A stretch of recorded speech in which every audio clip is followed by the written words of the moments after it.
On parle beaucoup du meilleur système de santé du monde, mais sur le terrain, il s'effondre doucement. Des territoires entiers n'ont plus de médecins. Des hôpitaux ferment des services entiers faute de personnel. L'adresse a recensé une baisse de 0,9% des lits hospitaliers de court séjour en 2022. Tu vois, dit comme ça, c'est juste un chiffre. Mais dans la vraie vie, ça veut dire des patients sur des brancards, des soignants à bout et des familles qui attendent des heures. Ce n'est pas un manque d'organisation, c'est le résultat d'années d'austérité budgétaire. Depuis 20 ans, chaque gouvernement promet des économies. Et à chaque fois, ça se traduit par des coupes dans les effectifs, des fermetures de services et une pression constante sur le personnel médical. On nous parle d'efficience, mais l'efficience ne soigne personne. Les soignants, eux, veulent du temps, des moyens et la possibilité de faire leur métier correctement. Le pire, c'est que la désertification médicale s'accélère. Près de 8,6 millions de Français n'ont plus de médecin traitant aujourd'hui.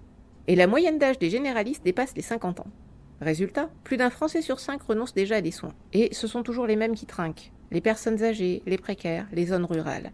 Tu vois, Procope, le problème ce n'est pas qu'on dépense trop, c'est qu'on dépense mal. Et surtout qu'on réduit là où il faudrait investir. Quand l'État se retire, les inégalités explosent.